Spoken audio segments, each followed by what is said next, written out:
Inilah 5 penyebab timnas Indonesia kalah 1-2 dari Cina di kualifikasi Piala Dunia 2026. Nomor 1, penyakit lama kumat lagi. 1. Gugup di kandang lawan. Perlu diakui, timnas Indonesia masih gugup bermain di kandang lawan. Kendati bisa mendominasi penguasaan bola, beberapa kali terlihat anak asuh Shin Tae-yong bermain terburu-buru. Hal itu bisa jadi diakibatkan tekanan publik tuan rumah yang memenuhi stadion. Mereka memang tak henti menyanyikan dukungan untuk Cina. 2. Rotasi Shin Tae-yong. Pemilihan taktik dan strategi yang cukup bisa dipertanyakan. Sebab, Shin merotasi skuad yang sanggup menahan timnas Bahrain 2-2 di kandang lawan 5 hari sebelumnya. Perubahan itu justru menjadi bumerang. Beberapa kali terlihat pemain kurang padu jika dibandingkan dengan tim yang biasa bermain. 3. Individual error. Sejumlah kesalahan terjadi dan berujung 2 gol dari Cina. Lini belakang Indonesia lagi-lagi gagap mengantisipasi bola mati seperti terjadi pada gol pertama. Pada gol kedua, kesalahan umpan membuat bola direbut lawan. Sekali oper, lini pertahanan Indonesia terbuka dan bisa dimanfaatkan Yuning. 4. Cina lebih efektif. Tak disangka Cina yang butuh merebut 3 poin, justru bermain lebih ke dalam.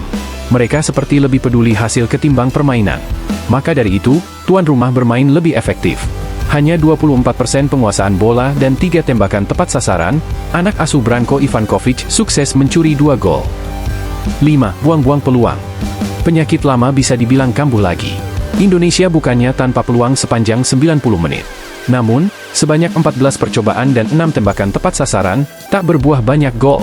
Ini akan jadi PR besar menatap laga-laga berikutnya. Bagaimana menurut kalian?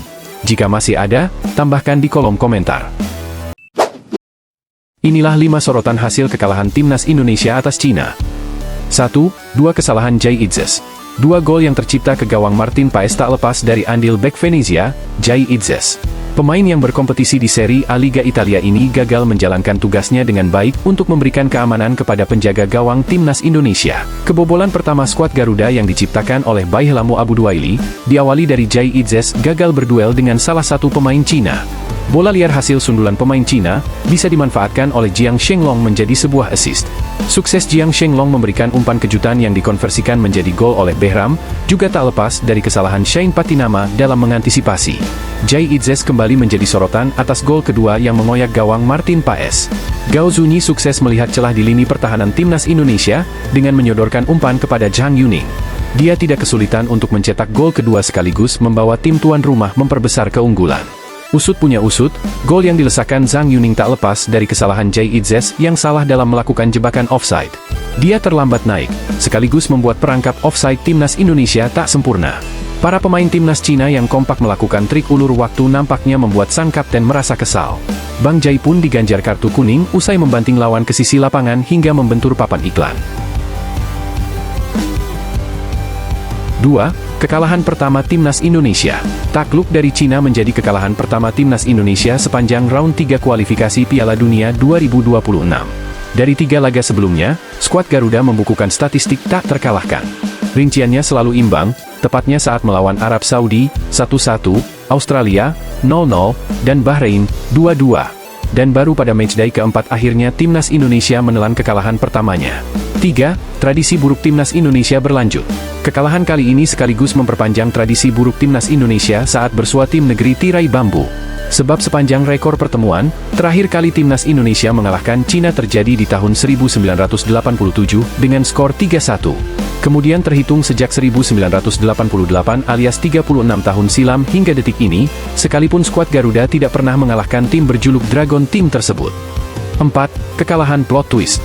Kendati di atas kertas timnas Indonesia lebih diunggulkan memetik kemenangan, namun Cina benar-benar memanfaatkan luka yang diderita dari 3 kekalahan sebelumnya. Isu pemecatan Branko Ivankovic juga menjadi penambah tekanan kepada Xi Weneng dan kolega. 5. Pratama Arhan pembeda. Pratama Arhan masuk pada menit ke-84 menggantikan Asnawi Mangkualam. Berselang 3 menit, masuknya suami Azizah Salsya ini memberikan dampak instan. Timnas Indonesia berhasil mencetak gol di menit 87 melalui Tom Haye. Namun sebelum pemain Almere City ini mencetak gol, lebih dulu diawali dari throw-in dari Pratama Arhan. Faktanya, meski minim mendapatkan menit bermain di klub dan timnas, namun Pratama Arhan bisa jadi pembeda melalui senjata pamungkasnya berupa lemparan jauh. Bagaimana menurut kalian? Respon Shin Tae-yong usai laga. Pelatih Shin Tae-yong buka-bukaan soal kekalahan 1-2 timnas Indonesia dari Cina. Dalam konferensi pers usai pertandingan, Shin Tae-yong mengakui Cina memiliki keinginan lebih kuat untuk menang ketimbang Indonesia. Pertama-tama, selamat kepada tim Cina atas kemenangannya. Kedua tim menunjukkan keinginan untuk menang, dan tim Cina memiliki keinginan yang lebih kuat untuk menang daripada kami, ujar Shin Tae-yong dikutip dari Kiki. Dalam kesempatan itu Shin Tae-yong juga membeberkan faktor kekalahan skuad Garuda dari tim Dragons, di mana pelatih asal Korea Selatan ini, Indonesia kehilangan fokus dalam bertahan. Indonesia memiliki masalah dengan menurunnya konsentrasi dalam pertandingan. Bola pertama seharusnya lebih fokus, dan bola kedua justru kehilangan kendali. Ini yang harus kita renungkan, tutur Shin Tae-yong. Meski menelan kekalahan pertama, posisi timnas Indonesia di peringkat kelima klasemen grup C tidak berubah. Indonesia yang mengoleksi 3 poin unggul selisih gol atas Cina. Bagaimana menurut kalian soal taktik Shin Tae-yong kali ini? Reaksi Pau Marty Vicente usai timnas Malaysia dibantai Selandia Baru. Pelatih kepala timnas Malaysia, Pau Marty Vicente, tak bisa menyembunyikan kekecewaannya usai timnya tumbang melawan Selandia Baru dalam laga persahabatan FIFA Matchday Oktober 2024. Vicente mengakui timnas Selandia Baru merupakan salah satu lawan terberat yang pernah dihadapi Malaysia.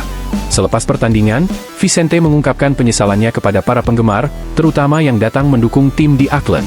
Pertama-tama saya ingin meminta maaf kepada seluruh supporter yang menonton dari Malaysia dan yang datang ke sini, ujar Vicente sebagaimana dikutip dari Barian. Mereka datang berharap melihat tim ini menang dan tampil bagus. Namun, kami tidak memberikan hasil yang diharapkan. Juru taktik asal Spanyol itu menyadari bahwa laga menghadapi Selandia Baru merupakan sebuah tantangan besar. Kadang-kadang, saya pikir kami menghadapi tim yang sangat kuat, ucapnya. Ini mungkin salah satu tim terkuat yang pernah kami hadapi. Namun, bagi para pemain, pengalaman ini adalah pelajaran berharga. Meski timnya mengalami kekalahan telak, Vicente menekankan sisi positifnya, khususnya soal performa Harimau Malaya di babak pertama yang berhasil mempertahankan skor imbang tanpa gol. Sayangnya, Malaysia harus kebobolan 4 kali pada babak kedua. Menanggapi soal permainan di babak kedua, Vicente mengatakan kesalahan terjadi saat transisi dan bukan saat bertahan. Di babak pertama, kami menghadapi banyak tekanan tapi kami tetap kuat dan tetap percaya, tutur pelatih berusia 41 tahun tersebut. Saya pikir kami sedikit goyah dalam transisi, bertahan ke menyerang, tapi kami memasuki babak pertama dengan skor 0-0. Di babak kedua, kami kebobolan lebih banyak di fase transisi dibandingkan fase bertahan. Lebih lanjut, Vicente enggan mengeluhkan soal kinerja para pemainnya. Saya tidak bisa mengeluh atas usaha para pemain. Semuanya positif, ujarnya. Kami datang ke sini untuk berlatih dan menghadapi lawan yang kuat. Ini tantangan dan saya yakin kami akan belajar dari kekalahan tersebut. Sebagai informasi, ini adalah kekalahan pertama timnas Malaysia di bawah asuhan Vicente sejak ia mengambil alih jabatan pelatih kepala menyusul pengunduran diri Kim Pan-gon pada Juli lalu. Bagaimana menurut kalian? Pemain timnas Indonesia duduk di kelas bisnis, personel timnas Malaysia berpose di kelas ekonomi. Beda nasib pemain timnas Indonesia dan timnas Malaysia dalam perjalanan menuju negara masing-masing jelang mengarungi FIFA Matchday Oktober 2024. Mengutip dari akun Instagram @halfblood_Indonesia, terlihat para pemain timnas Indonesia benar-benar dimanjakan Ketua Umum PSSI, Erick Thohir. Para pemain yang berangkat dari Indonesia ke Bahrain pada Minggu 6 Oktober 2024 dini hari WIB diberikan kesempatan untuk menikmati fasilitas penerbangan mewah, yakni duduk di kelas bisnis. Terlihat dalam unggahan foto yang ada, Nadeo Argawinata, Dimas Drajat, Malik Risaldi dan Rizky Ridho begitu nyaman duduk di kursi empuk kelas bisnis. Sejumlah pemain yang berangkat dari belahan dunia lain seperti dari Belanda, Belgia hingga Amerika Serikat juga mendapatkan fasilitas yang sama. Hal itu kontras dengan para pemain timnas Malaysia yang terbang ke Selandia Baru untuk melakoni laga uji coba pada Senin, 14 Oktober 2024 siang waktu Indonesia Barat. Dalam foto yang beredar, dua pemain timnas Malaysia berdarah Brasil, Hendrik Dos Santos dan Paulo Jos terlihat berpose di atas kursi kelas ekonomi.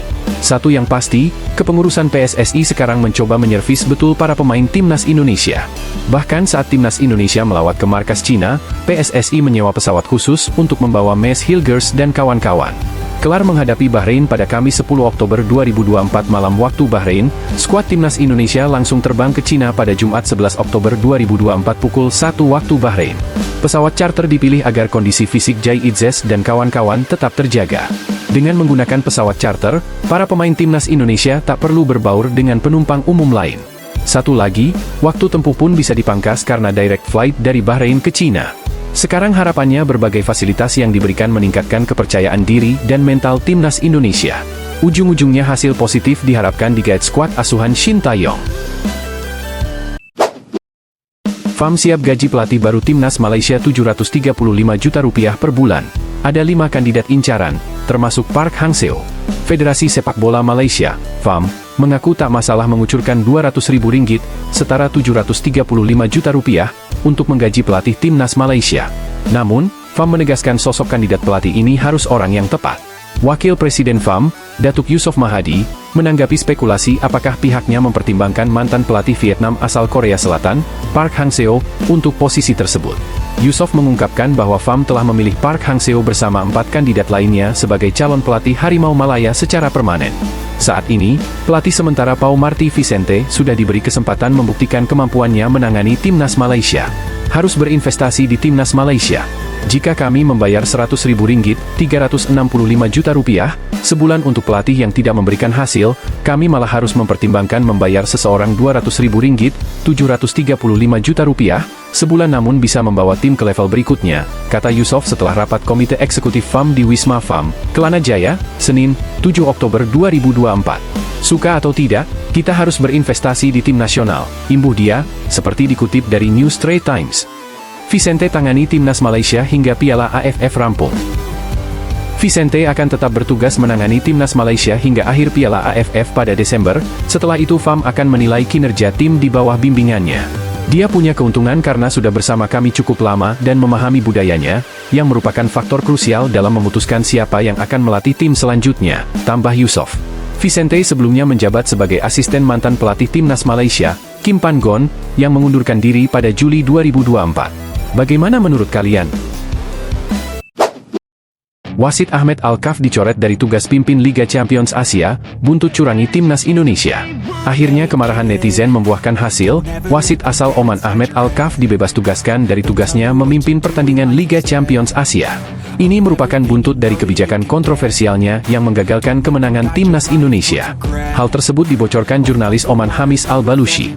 Dia mengklaim sejatinya Al-Kaf bertugas untuk memimpin pertandingan Liga Champions Asia antara Al-Ain versus Al-Hilal, Senin, 21 Oktober 2024. Namun dia dicoret dari tugas tersebut.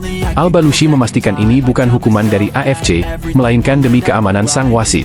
Ini untuk melindungi wasit karena serangan publik dan media terhadapnya setelah pertandingan antara Indonesia dan Bahrain, bunyi laporan Al-Balushi dikutip dari ex-football Li 5. Al-Kaf memang sempat diserang habis-habisan supporter Timnas Indonesia.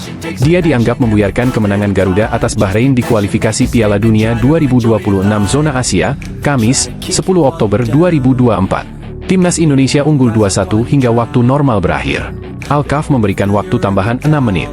Namun dia tak kunjung menghentikan pertandingan ketika 6 menit berlalu. Al-Kaf baru menyetop laga saat Bahrain mencetak gol penyeimbang menit ke-99. Laga berakhir 2-2, fans Garuda murka dan menyerang akun media sosial Al-Kaf hingga menghilang. PSSI langsung melayangkan surat protes kepada AFC terkait hal tersebut. Tapi mengejutkannya, AFC malah menyebut laporan PSSI kurang detail.